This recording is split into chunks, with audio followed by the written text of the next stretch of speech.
Hello friends. तो बहुत दिनों के बाद अपने इस वीडियो के वापस से हम शुरुआत करते हैं। क्योंकि इन दिनों मुझे हो गया था टाइफाइड, तो इस वजह से मैं अपने वीडियो में कंसिस्टेंसी बरकरार नहीं रख पाया था। तो उसके लिए मैं आपसे माफ़ी भी चाहता हूँ। तो चलिए अपने वीडियो पे दोबारा आते हैं और शुरू करते हैं अपने वीडियो को। तो जैसा कि मैंने आपको बताया था कि पिछले वीडियो में हमने डिस्कस किया था religious developments in 6th century BC, right. तो आज हम लोग इसी पॉइंट को आगे बढ़ाते हुए, जहाँ पे हम लोग पिछला वीडियो बुद्धिज़्म पे हम लोग कवर किए थे, आज हम लोग उसी के आगे पॉइंट्स को हम कवर करेंगे। तो देखते हैं आज क्या है। तो सबसे पहले हम स्प्रेड ऑफ बुद्धिज़्म की अगर हम बात करते हैं, तो स्प्रेड ऑफ बुद्धिज़्म जो है ये हमें 6th से 5th सेंचुरी BC के आसपास हमें देखने को मिलता है। और इसको जो है मर्चेंट क्लास यानी कि व्यापारी वर्ग द्वारा इसे सबसे ज़्यादा इस प्रोत्साहन देखने को मिलता है। जो इनका जो स्प्रेड है बुद्धिज़्म का, अगर इसकी बात करें तो मर्व हो गया, बुखारा हो गया, समरकंद, खुतान, कूका, तुर्पान, दुनहांग यानी जो चाइना है, यहाँ इन सब इलाकों में बुद्धिज़्म फैलता हुआ हमें दिखाई पड़ता है। अशोक ने श्रीलंका, बर्मा और सेंट्रल एशिया के दूर दराज के इलाकों में भी अपने मिशनरी सेंड किए थे ताकि बुद्धिज़्म का अच्छे से प्रसार हो सके। वहीं अगर बात करें हम बुद्धिस्ट काउंसिल की, तो हमें 4 बुद्धिस्ट काउंसिल देखने को मिलती है। पहली बुद्धिस्ट काउंसिल गौतम बुद्ध की मृत्यु के तत्काल बाद देखने को मिलती है, जो कि 483 BC में देखने को मिलती है। और ये आपका जो है, इसका जो पैट्रोनेज है, ये अजातशत्रु इसको करता है, ठीक है। मतलब अजातशत्रु के संरक्षण में इस फर्स्ट बुद्धिस्ट काउंसिल को हेल्ड किया जाता है। और इसको जो प्रिसाइड करता है वो है महाकश्यप। जो काउंसिल है वो इस बुद्ध की जो शिक्षाएं थी उनको प्रिजर्व करने के लिए, उनको एक तरह से संरक्षित रखने के लिए पहली बुद्धिस्ट काउंसिल हेल्ड की गई थी। दूसरी बुद्धिस्ट काउंसिल जो है वो आपकी वैशाली में 383 BC में हेल्ड की गई थी। और ये जो दूसरी बुद्धिस्ट काउंसिल थी, ये आपकी 383 में इसको जो है कालाशोक ने इसको पैट्रोनाइज किया था, राइट। तो ये आपके सेकेंड बुद्धिस्ट काउंसिल हो गया। वहीं अगर थर्ड बुद्धिस्ट काउंसिल की अगर हम बात करते हैं, तो थर्ड बुद्धिस्ट काउंसिल आपका जो है वो आपका 250 BC में पाटलिपुत्र में अशोक के अंडर में होता है। और ये जो है मुगली पद्धति से इस काउंसिल को प्रिसाइड करता है। वहीं फोर्थ बुद्धिस्ट काउंसिल की अगर मैं बात करता हूँ, तो ये आपका 72 AD में कुंडलवन यानी कश्मीर में इसको हेल्ड किया जाता है। और इस समय जो राजा रहता है यहाँ का, वो है कनिष्क रहता है। और वसुमित्र और अश्वघोष इससे जुड़े हुए बंदे हैं, ठीक है। तो ये आपका बुद्धिस्ट काउंसिल का कॉन्सेप्ट हो गया। इससे जुड़े हुए जो चीज़ें थी वो मैंने आपको बता दी है, राइट।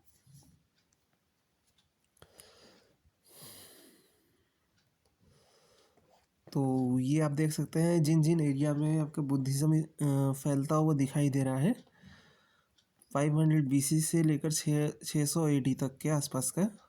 तो ये वो एरिया जहाँ पे बुद्धिज़्म फैलता है।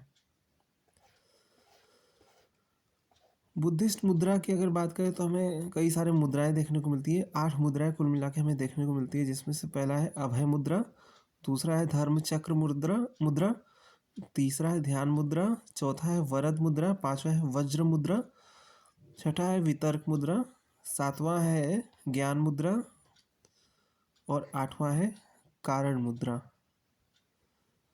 तो सभी के बारे में थोड़ा सा मैं बता दे रहा हूँ कि अभय मुद्रा जो होता है, ये इसे हम कहते हैं भयहीन मुद्रा, यानी कि जिसमें कोई डर भय ना हो। ये जो है मुद्रा, ये आपका रिप्रेजेंट करता है प्रोटेक्शन, पीस और बेनोवेलेंस का।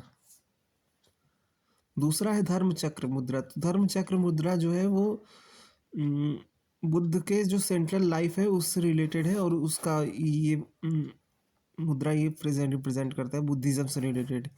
तीसरा है ध्यान मुद्रा। ध्यान मुद्रा जो है आपका मेडिटेशन वाला मुद्रा है, और यहाँ पे बुद्धिज्म से भगवान बुद्ध को मेडिटेशन करते हुए दिखाया गया है। चौथा है वरद मुद्रा।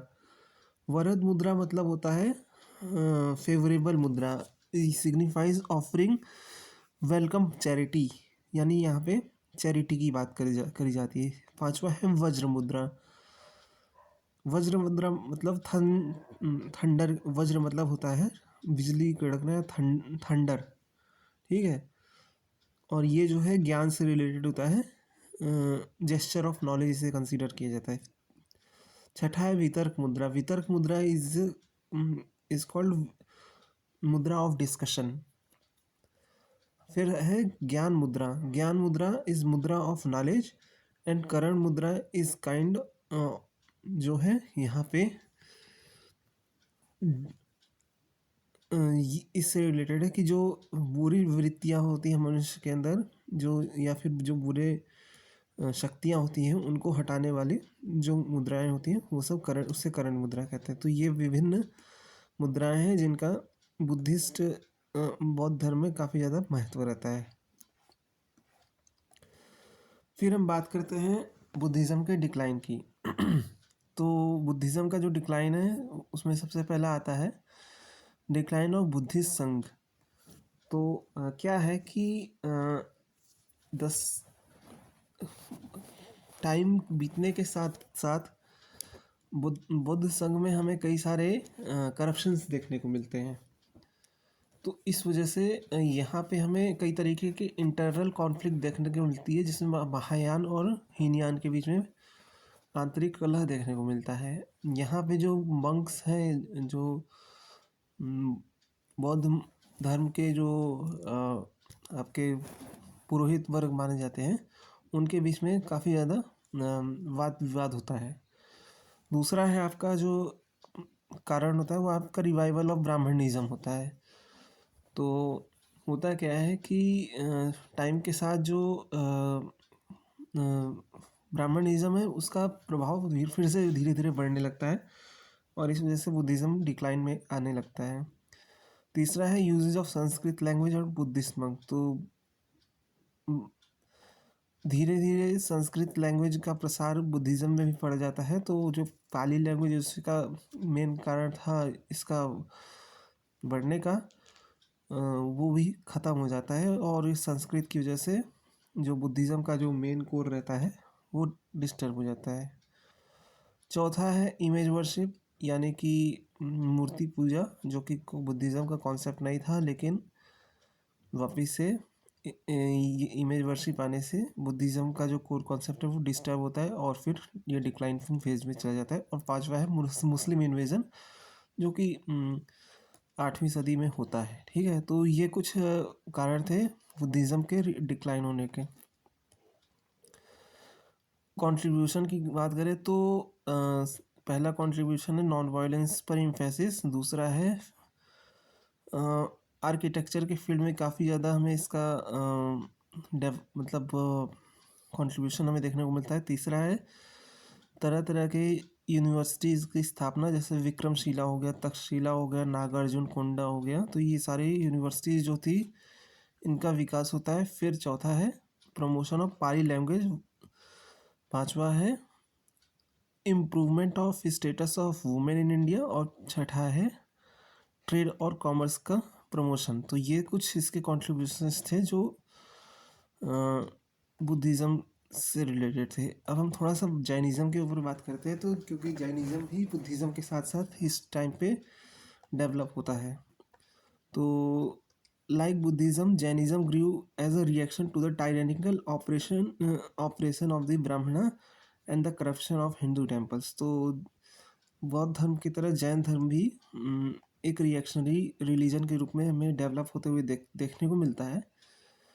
और यहाँ पे अगर बात करें तो their religion flourish by contribution of 24 profits called तीर्थंकर। तो यहाँ पे हमें जैन धर्म के जो हैं 24 तीर्थंकरों के कारण से इसका विस्तार हमें देखने को मिलता है, जिसमें से ऑब्वियसली सबसे ज़्यादा महत्वपूर्ण है वह महावीर स्वामी। तो ये जैनिज़्म है। तो महावीर स्वामी के बारे में थोड़ा सा बताऊँ तो इनका जो जन्म है वो वैशाली के कुंड ग्राम में 540 बीसी में होता है, और ये जैन धर्म के आखिरी और सबसे महत्वपूर्ण 24वें तीर्थंकर माने जाते हैं। इनका जो एक्चुअल नाम था वो वर्धमान था, और सुप्रीम नॉलेज हासिल करने के बाद ये महावीर कहलाते हैं बाद में। ये जो है अपने जो संन्यास और तप के 12 वर्ष बिताते हैं, और 42 वर्ष की उम्र में इन्हें ज्ञान प्राप्त होता है, जिस स्थिति को केवलिन कहा जाता है।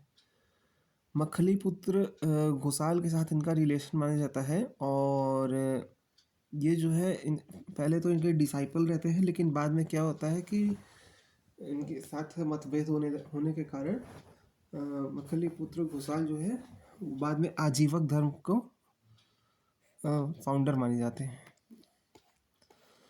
अगर हम फिलॉसफी ऑफ जैनिज़्म की बात करें तो कुछ फिलॉसफीज़ हैं। सबसे पहली फिलॉसफी ये कहती है कि ये जो है it didn't believe in existence of God, it believed in कर्म एंड ट्रांसमाइग्रेशन ऑफ सोल। तो ये कर्म और मतलब कर्म के ऊपर बेस था, और ये भगवान की जो उपस्थिति है उसके ऊपर उसको मान्यता नहीं देते। दूसरा है अनेकांतवाद। तो object of knowledge is of infinite characteristic. Anekantavada का कॉन्सेप्ट ये है कि यहाँ पे जो नॉलेज का जो ऑब्जेक्ट है वो बेतहाशा हो सकता है, उसके कैरेक्टर्स जो हो सकते हैं वो आपके बेतहाशा हो सकते हैं। दूसरा है नयावाद। तो नयावाद का कॉन्सेप्ट है कि ये जो है individual understand an object of knowledge through a particular point of view. तो ये नयावाद हो गया।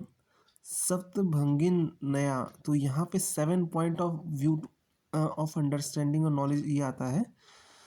और चौथा है स्यादवाद और understanding of knowledge is conditional. तो कंडीशंस के हिसाब से जो नॉलेज का जो ऑब्जेक्टिव है ये डिपेंड करता है कंडीशंस के हिसाब से।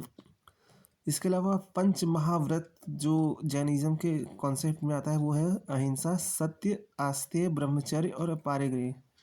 अहिंसा मतलब नॉन वायलेंस, सत्य मतलब ट्रुथ, आस्तेय मतलब होता है आपका आस्तेय मतलब होता है नॉन स्टीलिंग यानी चोरी न करना। ब्रह्मचर्य का मतलब होता है सेलिबेसी यानी कि एस्थेटिक जीवन बिताना। और पांचवा है अपारिग्रह का मतलब होता है नॉन पोसेसिवनेस। तो ये आपका जैनिज़्म से रिलेटेड हो गया। ये 9 तत्व होते हैं जो कि जैनिज़्म से रिलेटेड होते हैं, तो इनके बारे में आपको देख लीजिए। पहला है मोक्ष। एक्चुअली जीवन के जो 9 तत्व होते हैं वो ये होते हैं। पहला है जीव, दूसरा है अजीव, तीसरा है पुण्य, चौथा है पाप, पांचवा है अश्रव, छठा है संवार, सातवां है बंध, आठवां है निर्जरा, और 9वां है मोक्ष। तो ये 9 तत्व होते हैं जो जीवन से रिलेटेड होते हैं। ठीक है।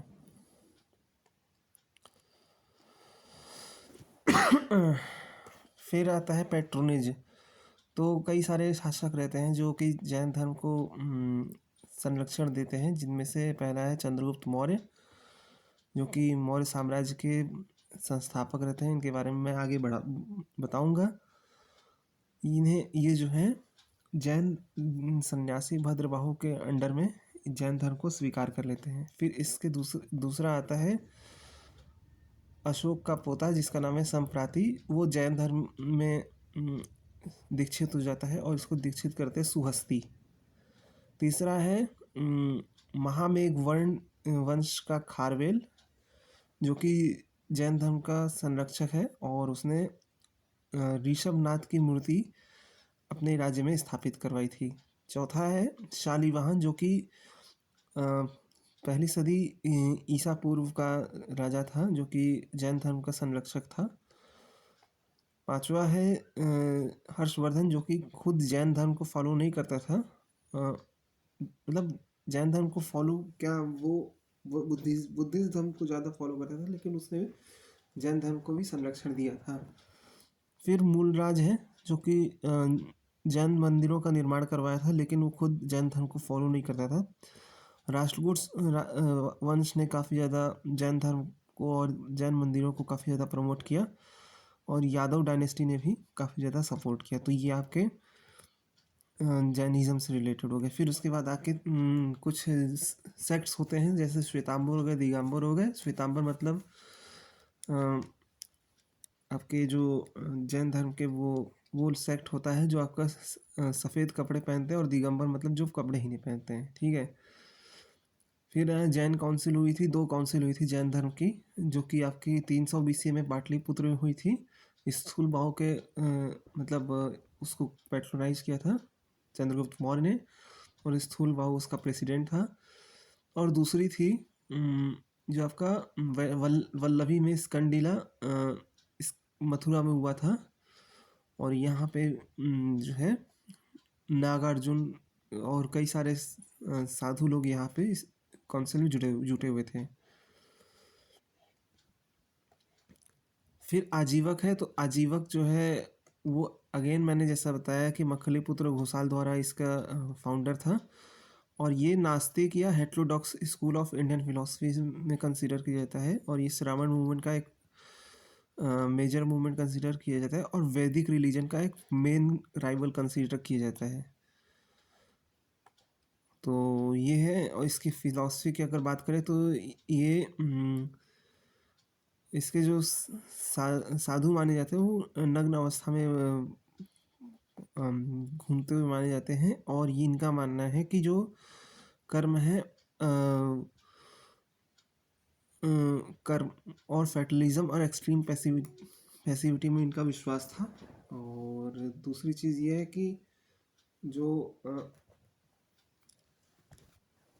दुनिया का जो इनका सोचने का तरीका है वो एक according to this doctrine the world evolves and moves in predetermined way like unfolding of design a tree hidden. तो इनके हिसाब से जो दुनिया है वो एक प्री डिटरमाइंड कॉन्सेप्ट के ऊपर चलती है। तो ये हो गया आजीवक। तो इस तरीके की ये हमें धर्म का जो विस्तार है देखने को मिलता है। आगे जो हम डिस्कस करेंगे अपने वीडियो में वो अब जो महाजनपद मगध जो महाजनपद था वो किस तरह से एक बड़े एम्पायर की शक्ल लेता है, और सिकंदर के हमले के बाद क्या स्थिति बनती है उसके ऊपर हम डिस्कस करेंगे। ठीक है, तो मिलते हैं आपसे नेक्स्ट वीडियो में।